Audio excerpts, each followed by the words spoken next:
Money Vikings Collectibles here. Welcome back, everybody. Thanks for joining. Please hit the like and subscribe, and like to grow the channel and continue to bring some interesting information for all of you that will help you build wealth and be a great collector.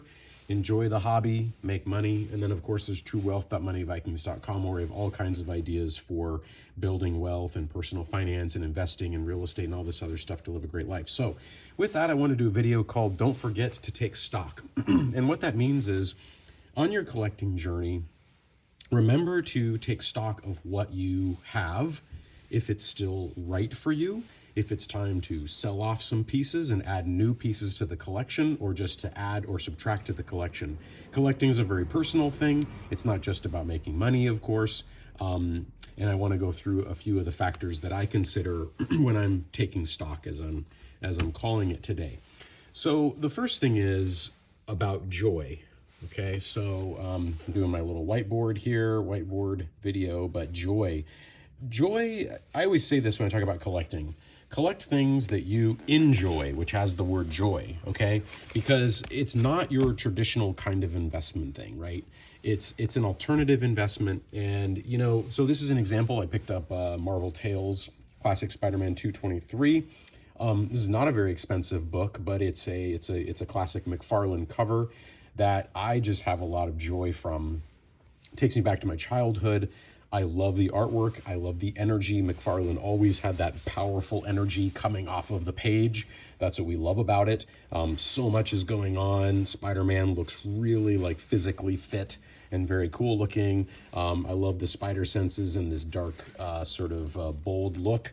I like the colors. So this is something that I really find a lot of joy in, and that's always my first question when I am collecting is, do I have, because I don't want stuff taking up space in my house or my storage just because it's taking up space, and not just for money. So it's one nice thing about money is that it doesn't actually take up any space. So you can collect money, takes up no space. Collectibles take space.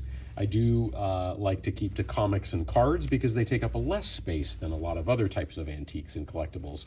And with comics and cards, again, as I've talked about before, the supply tends to decrease over time, especially for comics. Cards, I'm not so sure about lately. It seems that they are reprinting cards, and I'm a little worried about in the long run. But that's the first thing, joy, okay? Got to have joy. Number two, in terms of taking stock, is what you're collecting a key? Okay, they always talk about key issues. And if you're a collector, key issues is key, for lack of for a stupid way to describe it. Because key issues are what are going to hold value. Most comic books are going to be worthless. They're not going to be worth anything, okay? Key issues, though, are going to go up in value. So here's Mandalorian #1. This is the first time Mandalorian is actually in a comic. Very popular character, popular icon, part of the Star Wars thing. So here's an example of a key issue. This has gone up since I bought it, and it's going to continue to go up because, again, it's a key issue. But you got to ask yourself, at least I do, that's a thing I ask myself, is what am I collecting?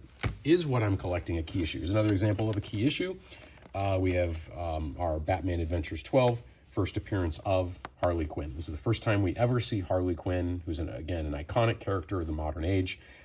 This is definitely a key issue that's going to go up in value. This one in particular will have a very nice return on investment over the years, and will go up in value. So that's important. It's along the same lines, but does the item have what I call collectability? Okay. And collectability has more to do with, is there a audience who's going to buy that property from you in the future?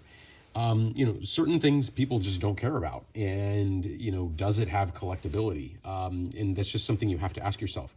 So in the future, when or if, maybe I'll never sell some of these things, but if I want to sell this Amazing Spider-Man 316, this is one of the first times you see Venom on the cover of a comic from the early 90s. This is, again, a key character, and it does have collectability. People really like this, the way it looks, and they're going to want to put it in their house, they're going to put it in their office. It just means something to a lot of people. So I always ask myself, does something have collectability? And the last thing, when you're buying collectibles, you have to look at ROI, okay? Return on investment.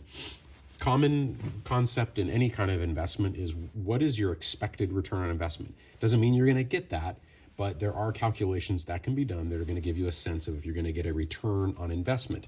I expect for this one, the Batman Adventures 12, I expect the return on investment to be pretty darn high over the next few years. In fact, I think this book will double or triple in value in the next few years. So I'm looking at about a 200 plus return on investment. I think that's even on the conservative side.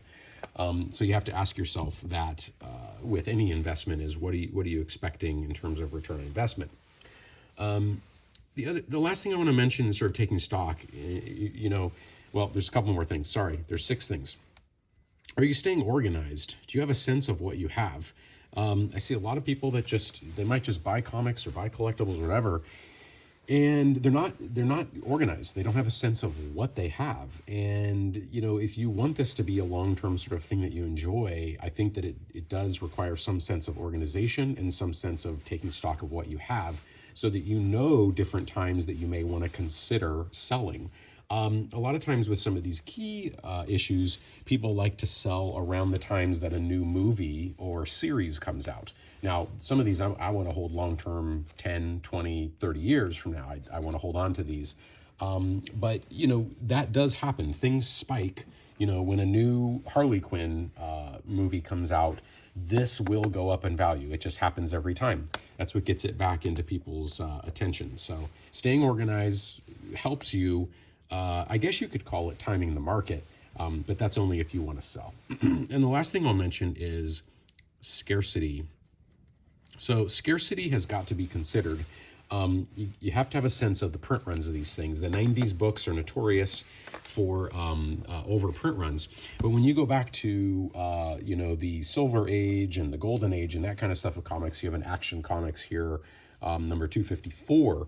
These were not printed as much, and many of them over the years have been destroyed. So there's not many of this Action Comics. I don't know how many there are offhand. There's probably a way to find out estimates, but I can tell you that there's not a lot of these Action Comics left because they've been destroyed. They weren't considered collectibles at the time, and the print runs weren't very high. In the modern world, people do tend to think of things as collectibles. The companies print too many of them.